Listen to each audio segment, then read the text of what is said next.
Hello everybody, how you all doing? Retrobeard here. I'm doing the video today where I'm going to show you my grabs yesterday when I went shopping in the neighbouring town, and they've got some great charity shops and a cash converters, and we were out and we went and I grabbed a few interesting items. It's not all gaming, but it's still nerdy, geeky stuff, so let's get started. First one was this Star Wars Luke Skywalker lightsaber.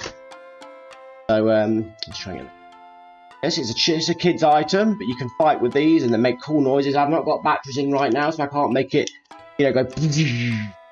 And that quite often on a Saturday when I spend time with my lad, we have a lightsaber fight because he likes all that. Recently, I've been using my much older Mace Windu one, but I thought I'd have a change and have a Luke Skywalker one. So this cost me £1.50. And it seems to be pretty mint, alright, for bashing and fighting with and saying you're not my father and stuff, you know.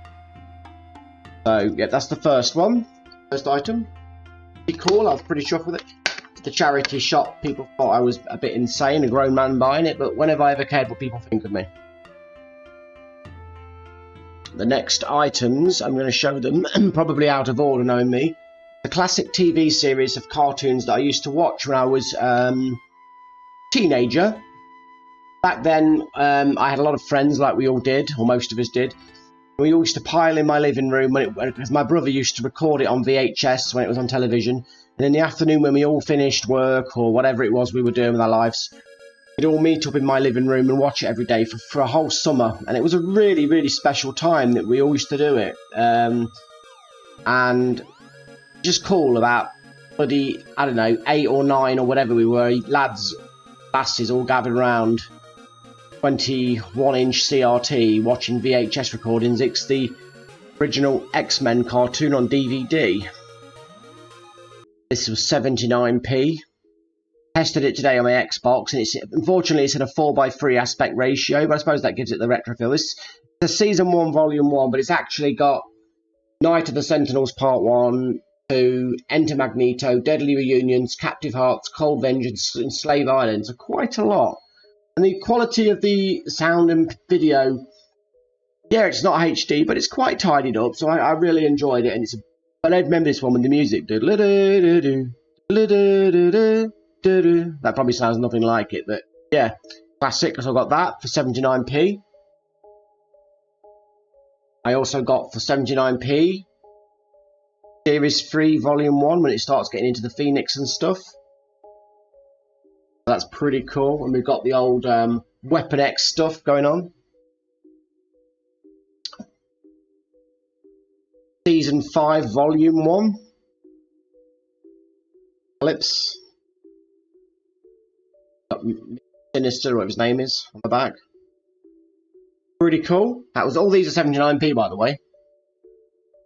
Each. Season 2, Volume 1. Mega Red, I believe, with Wolverine and Colossus. But yeah, you know what I mean. Pretty awesome. If anybody on here used to watch this cartoon, they'll know how much of a badass find this is. If not, I recommend you try it. Season 1, Volume 2. Once again, 79p each. So, this is when 90s cartoons were freaking awesome.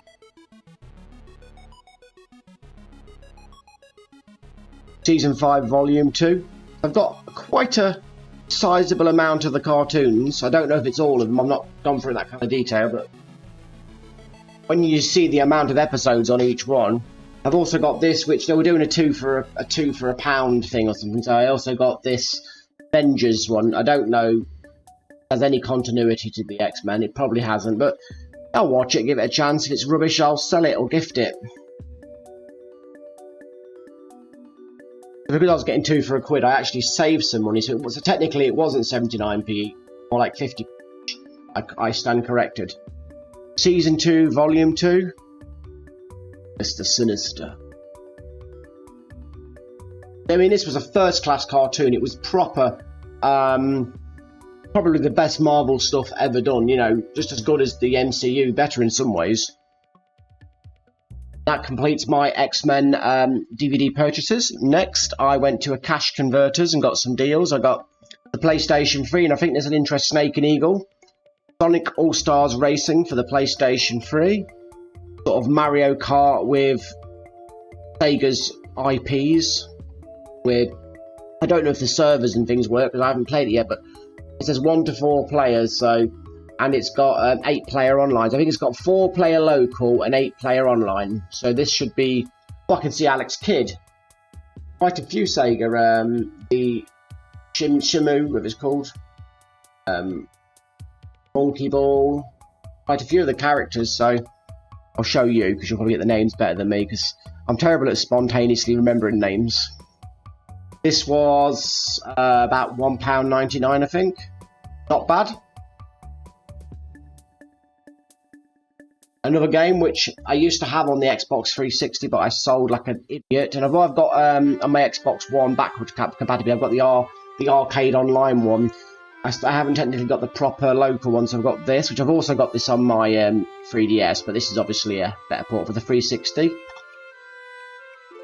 That was about £1.99, I think. So not a bad deal. And finally, for the bargain price of 99p, a classic Xbox 360, 99 nights.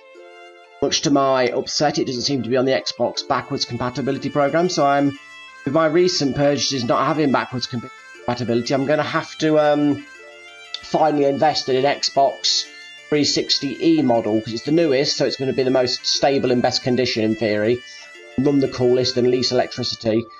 Perhaps get a 500 gig hard drive on it and just download all the games that I can get on there from past, and then buy the disc games and have Xbox 360 goodliness and style. You know what? I'm going to get a little bit sentimental here. Anybody who watches this channel regularly knows what I can be like. I waffle a bit and get a bit sentimental. The Xbox 360 era, much to people's amazement, was my favourite console era, because it was the perfect melding of the new upcoming technologies of HD and online play and friends, and you also had the intimacies of the old, like having a physical collection, so you choose a proper physical collection that runs off the disc. And in its heyday, the amount of new games and things to do, the beautiful operating system, and the things like ripping music tracks off CDs and making your own music in games. You could put your own CD music that you ripped off the CD or downloaded or whatever into games and change the game's music. I mean, oh man, and even for a brief period, I mean, I don't know if they still got it to this day because I haven't been on the 360 OS for a while. They even had like social media, and then they brought out innovative things like using Xbox Glass, I believe it was called, where you could play certain racing games and have your mobile phone, your early primitive smartphone, as your rear view mirror in your car and cool stuff like that. I mean, it was just freaking awesome and innovative, and the promise of the technology. I mean, okay, they overpromised and underdelivered, but my God, when they got it right, they got it right. And anybody who played Halo 3 when it was a new and modern game, I mean, Halo 3 gaming days were epic. And let's be honest, Xbox now is a shell of its former self. Yeah, it's got Game Pass and it's showing us stuff off, which is brilliant value for money and convenience, but the library, the innovations, it's a shadow of itself. And Phil Spencer has done miracles to turn the Xbox brand around from the Xbox One disgrace,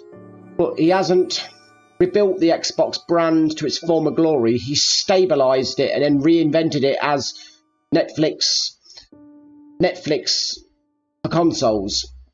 Well, Xbox 360, when it was a massive, powerful brand, was much more than that. So, Phil Spencer, yeah, you're doing good work. I know you're probably not listening to my videos, me being a nobody really on here, but if ever you do listen to the small people talking, look at the past a bit as well. And I don't mean the Kinect.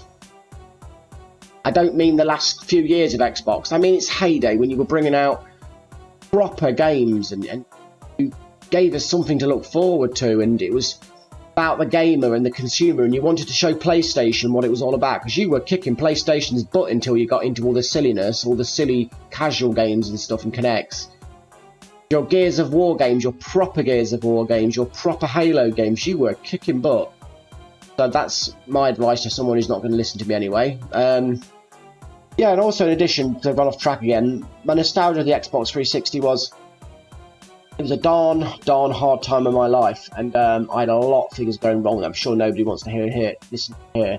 And really gave me something to enjoy. And I used to play online with some work friends after work. We'd meet up, because we all work shifts, so we'd meet up online and play some cool games. And I used to play some great games, especially with my daughter at the time. She used to come round for the weekend, and we would play some games like Halo and Gears of War, and yeah, I'd switch the gore off and stuff. She was a little bit young, but you know, those were more liberal times, so it was nothing detrimental. And I was a younger person. I was a man in his early 30s, so I was a little bit more liberal, let's just say. Me and her, we remember one night we played Gears of War 3 from start to finish, the entire campaign, with such good fun. And Halo, my god, the hours and the fun. And yeah, so I suppose I've got nostalgia goggles that amplify, but there is still an unbiased truth that the Xbox 360 time was an amazing time to be a gamer, playing the best online service in the world, and the best games in the world. So, I'm no longer an Xbox fanboy. I think it's a cool service. Not what it was. I'm sort of now getting a comparable experience with the Switch, minus the social experiences, because I don't actually have the people in my life that, or equivalent people. A new chapter now. Anyway, I'm leaning down sentimentality and baggage, so I'll stop now. So this said, I'm going to go. It's my birthday tomorrow. I'm the tender age of 44, so I don't know if I'll be on or not. It will depend what happens. If I've got some time on my own, I probably will come online. So I like to do videos on my own where I've got quiet and stuff. Probably will do a video or something, but we shall see. No promises. So I'm going to go now. So take care of yourselves. Thank you very much for all the support and comments and likes and well wishes. And I've been thinking a lot about streaming today. Oh, one last bit of babble. I've been thinking about streaming today, and I've been studying streaming, why it hurts channels, and it appears to be if people only watch a few minutes on your channel, it affects the watch time, which affects how much you get noticed and stuff by the algorithm and all that stuff, and that's why streaming's bad on a channel. But if people watch all or most of your stream, you know, the majority of people, it actually strengthens your channel. So I'm thinking about perhaps doing streaming back on this channel, but not often. I quite enjoy these videos. Perhaps once, I perhaps stream when I've got something to stream, if that makes sense. So let's say a game comes out I'm really looking forward to on the Switch. Stream that game, have some fun with you guys. So stream as an event rather than streaming as a massive amount of overwhelming content to my channel that's not worth looking back on by many people. So tell me what you think to that. But I'm going to go now. This is RetroBeard signing off. Thank you very much. See you later. Bye for now. Cheers, guys.